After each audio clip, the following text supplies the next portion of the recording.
लगता है कि आपके आंदोलन से जो आने वाले भविष्य में सरकारी स्कूल में जो बच्चे पढ़ने के लिए माँ बाप भेजते थे उन पर रोक लगने वाली है, क्योंकि आपका आंदोलन इतना बड़ा हो गया कि सरकार आपके ऊपर तानाशाही रवैया अपना रही है। आखिर क्यों?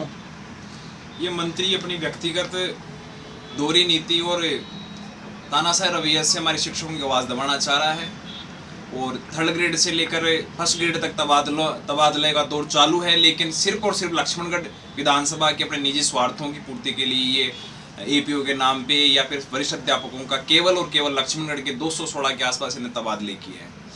इससे तो यही जाहिर होता है कि शिक्षा मंत्री केवल लक्ष्मणगढ़ का है। इस समय कोरोना महामारी के बाद में इसका पूरा ध्यान मंत्री महोदय का शिक्षा व्यवस्था पे होना चाहिए था, लेकिन ऐसा कहीं भी परिलक्षित हो नहीं रहा। ये हमें दबाने के लिए सबसे पहले मेरा 16 सीसी की कार्रवाई करवाई जाती है, मुझे निलंबित करवाया जाता है 18 फरवरी को, और कल मेरे घर पर 10 तारीख को कोर्ट में हाजिर होने का नोटिस करा दिया जाता है। तो यदि मास्टर कोर्ट कचहरी निलंबन इनमें चलेगा तो फिर पढ़ाई कहाँ से कर पाएगा। जैसा मैं मेरी व्यक्तिगत स्कूल की बात करूँ तो जब मैंने स्कूल ज्वाइन किया था तो केवल 72 विद्यार्थी थे। आज आप सारा दर्पण के माध्यम से देख सकते हैं कम से कम 160 प्लस मेरे विद्यार्थी हैं। भौतिक सुविधाओं की बात मैं तो निवेदन करूंगा शिक्षा मंत्री महोदय से अपनी टीम भिजवाकर देख लें। यदि पूरे राजस्थान के अंदर यदि किसी में इतना गुणात्मक वृद्धि हुई है तो मैं आप बोलोगे वो मैं करने के लिए तैयार हूँ। राजनीति के बेट कहीं ना कहीं शिक्षा सड़ रही है। शिक्षा एक शिक्षक का धर्म, शिक्षक की कार्य नहीं एक धर्म है समाज सुधार का, और हर शिक्षक अपने कार्य का निर्वहन कर रहा है। लेकिन इन सत्ताधारी पार्टियों और सरकारों के जो गलत नीतियां हैं उनका विरोध करने के लिए लोकतांत्रिक तरीके से हम सड़कों पे भी आ रहे हैं। और हमने लोकतांत्रिक तरीके से मैंने परमिशन लगाई, मुझे परमिशन नहीं दी गई, शहीद स्मारक पे बैठा रहा, मेरे साथियों से ज़बरदस्ती उनकी आइडिया ली गई, मुझे ज़बरदस्ती उठाकर पुलिस केस करने तक की धमकियाँ दे रही थी। उसका परिणाम मेरे नोटिस चस्पा भी करवा दिया गया है। मैं 8 दिन तक अनशन पे था, मेरी कोई सुध नहीं ली गई। ये तो साफ साफ मंत्री साहब की तानाशाही दिख रही है। मतलब राजस्थान सरकार, राजस्थान पुलिस को दबाकर आपके ऊपर काम करवाना चाह रही है। बिल्कुल, पुलिस दबाकर हमारे जो भी शिक्षक साथी राजस्थान प्रदेश भर से आ रहे थे उनसे जबरदस्ती आइडिया लिए जा रही थी, उनके नाम नोट किए जा रहे थे और वहां से सीधा सीबीओ को कांटेक्ट करके उनको वापस बुलाया जा रहा था, उनको पाबंद किया जा रहा था। मैं बात करूं मेरे ब्लॉक जहां मैं पोस्टेड हूं, वहां से मेरे 8 वरिष्ठ अध्यापकों ने को सीबीओ जो ब्लॉक शिक्षा अधिकारी होता है उसने व्यक्तिगत बुलाकर वो पाबंद किया है कि यदि आप दोबारा धरने प्रदर्शन में शामिल हुए तो आपके खिलाफ आपकी नौकरी जा सकती है, आपको बाड़मेर जिले में ट्रांसफर किया जा सकता है। इसमें बड़ा योगदान हमारे विराटनगर के जो एमएलए जी हैं इंद्राज गुर्जर जी, उन्होंने व्यक्तिगत रूप से एमएलए होने का जो, क्योंकि पूरी विधानसभा के एमएलए हैं, लेकिन उन्होंने व्यक्तिगत रूप से उन्होंने भी तानाशाह रवैया अपनाते हुए सीबीओ को पाबंद किया और हमारे जो भी साथी यहाँ पर आए हुए थे उनको वापस बुला लिया गया और उनको धमकी दी गई है एमएलए के माध्यम से अधिकारियों के द्वारा कि आप यदि दोबारा धरना प्रदर्शन में शामिल हुए तो आपको बाड़मेर जैसलमेर देखना पड़ेगा, उसकी तो नौकरी गई, अब यदि आप नौकरी बचाना चाहते हो तो उसके साथ मत लगना। तो ऐसी कार्रवाई है, दुर्व्यवहार किया जा रहा है। ये साफ साफ तानाशाही राजतंत्र को दर्शाता है। मुझे तो लोकतंत्र कहीं भी दिखाई दे नहीं रहा है वर्तमान व्यवस्थाओं में। सरकार का क्या पक्ष है? इस तबादला जो एक उद्योग सा बन चुका है, मैं आपको प्रूफ के साथ कह सकता हूं कि फर्स्ट ग्रेड के जो तबादले हुए, प्रिंसिपल के जो तबादले हुए, उनमें अब पैसा किसने लिया है मुझे नहीं पता, लेकिन मेरे पास प्रूफ है कि कम से कम जिन व्यक्तियों की डिजायर जहां की गई वहां तबादले नहीं हुए, लेकिन जब तबादला नहीं हुआ तो अन्य माध्यम से बिना डिजायरे हमने तबादले करवाए हैं। मेरे खुद के संगठन की कुछ पदाधिकारियों के और अन्य व्यक्तियों के 1.5-2 लाख रुपए में तबादले हुए हैं।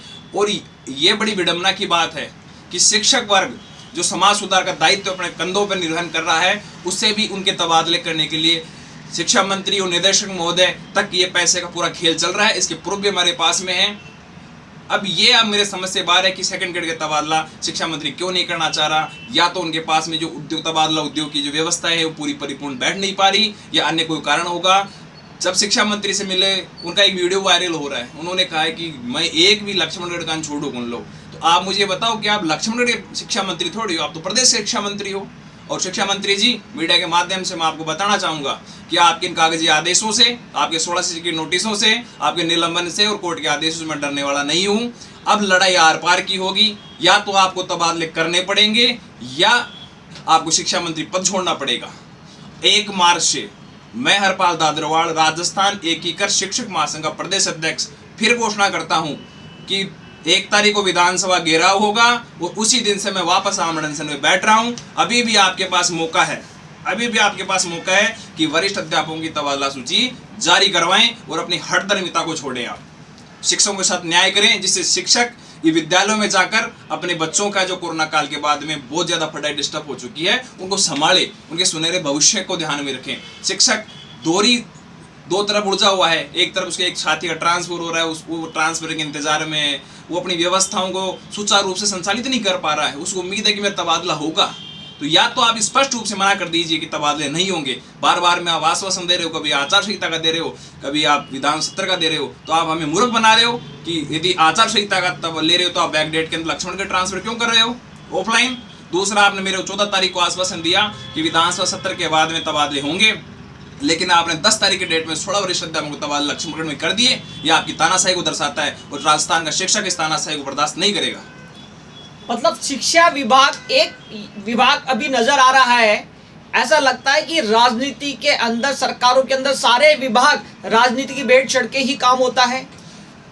साफ साफ ये देखने को मिल रहा है कि अभी हाल फिलहाल शायद मुख्यमंत्री महोदय के संज्ञान में मामला है, हमने पूछा है इस मामले, आरती डोगरा जी से हमारी बात हुई है, लेकिन क्या पता कांग्रेस पार्टी की कौन सी मजबूरी है, क्या वो प्रदेश अध्यक्ष हैं। और मैं उन 199 एमएलएज को भी ये कहना चाहूंगा कि आपके भी वरिष्ठ अध्यापकों ने आपको वोट दिया है, आपको विधानसभा पटल पे बात उठानी चाहिए थी, लेकिन आप या व्यक्तिगत स्वार्थों के कारण प्रदेश अध्यक्ष होने के नाते पता नहीं कौन सी मजबूरी है, आप आवाज नहीं उठा रहे। आपको वरिष्ठ अध्यापकों ने वोट दिया है, जो 1-2 एमएलए मंत्री ने आवाज उठाई, आपने उनकी आवाज दबा दी। तो ये शिक्षा विभाग में तो मैं कार्यरत हूँ, मैं इसको जब से मैंने ज्वाइन किया, जब से मैं सहन कर रहा हूँ, या सिर्फ और सिर्फ तानाशाही, नौकरशाही, जो भी राजनीतिक अप्रोच और उनकी चमचागिरी करनी ही पड़ती है। मतलब ऐसा महसूस हो रहा है कि आपके साथ में जो जातियां हो रही है सरकार की तरफ से या शिक्षा मंत्री की तरफ से, आगे चलकर आपका क्या लक्ष्य नया आने वाला है? जैसा कि मैंने अप्रैल 2018 में विद्यालय ज्वाइन किया, विराटनगर में पोस्टेड हूँ, वहाँ क्षेत्रीय एमएलए इंद्राज गुर्जर है। मुझे परीक्षा काल के अंदर जो इनडायरेक्ट बीडी गुर्जर ने मेरा उसी समय एपीओ करना चाहा, सिर्फ कारण क्या था, मैंने सरस्वती माता के मंदिर का निर्माण के लिए पूर्व विधायक को स्कूल में बुला लिया था, जबकि मेरे विद्यालय में मैंने काम करवाए।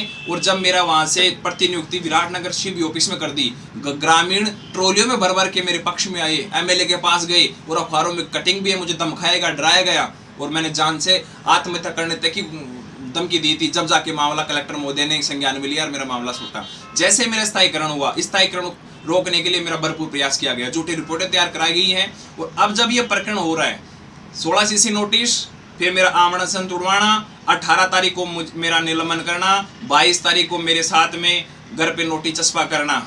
और जब इन सभी को मैं सामूहिक रूप से देखकर शिक्षा मंत्री के पीए से अन्य माध्यम संपर्क करना चाहता हूं, तो मुझे यहाँ तक धमकी दी जा रही है कि आप टक्कर लेना छोड़ दो, वो प्रदेश का अध्यक्ष है, नहीं हरपाल दादरवाड़ शिक्षक कोई हुआ है वो भी अस्तित्व में नहीं रहेगा। मतलब ये देखा गया, बूथ की बात करी जाए, जब भारतीय जनता पार्टी की सरकार होती थी तब भी आप लोगों ने आंदोलन किया, अनशन किया, उस टाइम यही कांग्रेस सरकार के राजनेता, विधायक, जितने भी लोग, वो आपके मंच पर आके आपको सहयोग करते थे कि आप जो कर रहे हो सही कर रहे हो। तो आज कहाँ गलत नजर आ रहा है इनको? ये वास्तविकता है। 2015-16 में जब हम भी 2012 के शिक्षक भर्ती के नियमितीकरण के लिए आंदोलन करते थे, मैंने खुद ने अनशन किया था। उस टाइम वही कांग्रेसी विधायक जो भी मंत्री बने बैठे हमारे साथ, चाहे वो अर्चना जी हो, चाहे सुरेश जी हो, या खुद ये गोविंद सिंह डोटासरा जी हो, हमारे समर्थन में जाते थे और बड़े खुशी होकर बीजेपी मुर्दाबाद के नारे लगाते थे।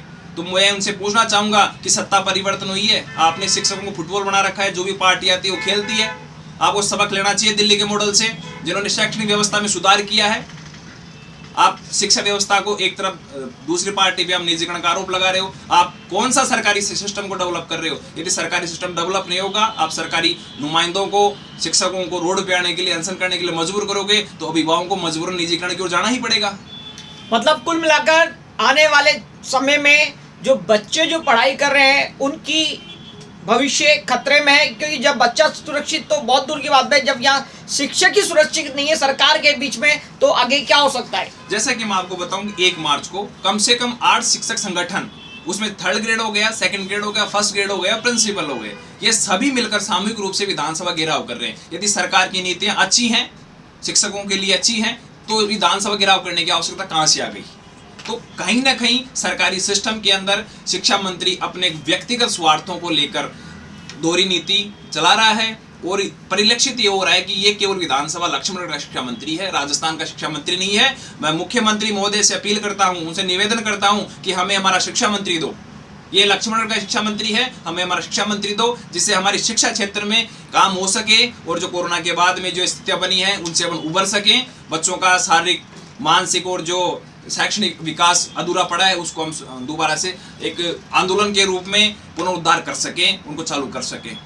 आपने राजस्थान की राज्य की संपत्ति को नुकसान किया, ऐसा खबर आ रही है, वो क्या आपने ऐसा आंदोलन कर कर या आपने अनशन कर कर क्या ऐसा किया जिससे कि लग रहा है कि आपने राजनीति के कारण आपको जो कह रहे हैं कि हमने नुकसान कर दिया? मैं नोटिस में देख रहा हूँ, मैं जब वहाँ अमृतसर सिंह में बैठा 1-2 दिन तो मुझे शहीदी स्मारक से बाहर बैठाया गया, लेकिन आशा सहयोगियों के सहयोग से मैं शहीदी स्मारक के अंदर बैठा। मैं नीचे था, यहाँ तक पुलिस प्रशासन ने मेरे बैग, हेलमेट, यहाँ तक मेरे जूते तक नहीं छोड़े, मेरे बैनर, तख्तियाँ, सब कुछ पुलिस प्रशासन वहाँ से ले गया। यदि जमीन पर बैठने कर शहीदी स्मारक, जो एक शहीदों की शहादत की एक स्मृति मात्र है, वहाँ मैं अकेला बैठा था। यदि वहाँ बैठना सरकारी संपत्ति नुकसान पहुँचाना है तो मैं बैठा हूँ। 10 तारीख को मुझे दक्षिण कोर्ट के अंदर उपस्थित होने का जो मुझे मिला है, मैं आपके माध्यम से कहना चाहूँगा, मैं ना तो 10,000 रुपये का कोई फाइन भरने वाला हूँ, ना पेश होने वाला हूँ। उनको आगे कार्रवाई करनी है तो करो, क्योंकि मैंने गांधीवादी तरीके से यह आमरण किया था, और 1 तारीख से फिर मैं आमरण में बैठ रहा हूँ। अब की बार या तो मेरी शहादत होगी या शिक्षा मंत्री तबादला सूची जारी करेगा। ये लड़ाई आर पार की है, शिक्षा वर्ग के मान सम्मान और अभिमान की है। माननीय अशोक गहलोत साहब जो हमारे मुख्यमंत्री हैं, उनको आप क्या कहना चाहेंगे इस पूरे मामले में? माननीय शिक्षा मंत्री के बारे में ये कहना चाहूँगा कि वो लक्ष्मणगढ़ के शिक्षा मंत्री रह गए हैं। आप प्रदेश के शिक्षा मंत्री हमें नियुक्त करवाएं, जिससे हमारी व्यवस्थाएं चल सके। आप गांधीवादी नेता के रूप में विख्यात हैं। हम जब तैयारी करते हैं तभी से आपसे गांधीवादी चेहरे के रूप में, नेता के रूप में आपको फटते आ रहे हैं, और हम भी गांधीवादी तरीके से अपनी बात मनवाने के लिए लड़ते आ रहे हैं और आगे भी लड़ेंगे। तो आप संवेदनशील होकर इस शिक्षा मंत्री की जगह हमें शिक्षा मंत्री राजस्थान सरकार में नियुक्त करें, और हमारा न्याय दिलाएं, हमारे वरिष्ठ अध्यापकों की तबादला सूची जारी कराएं। साथ में तृतीय श्रेणी के तबादला भी सालों हो गए टीएसपी क्षेत्र का, उनको भी उनकी तबादला प्रक्रिया शुरू करवाई। आपसे इतना निवेदन है, हाथ जोड़कर शिक्षा मंत्री महोदय को हम यह चाहते हैं कि राजस्थान का शिक्षा मंत्री नियुक्त करें, हमें लक्ष्मणगढ़ का शिक्षा मंत्री नहीं चाहिए। मुख्यमंत्री महोदय जी संवेदनशील होकर मामले का संज्ञान लें। हमें अपेक्षा है कि आप गांधीवादी नेता होने के नाते हमारी गांधीवादी आंदोलन को चलने वालों को बर्दाश्त नहीं करेंगे और हमें न्याय दिलाएंगे। धन्यवाद।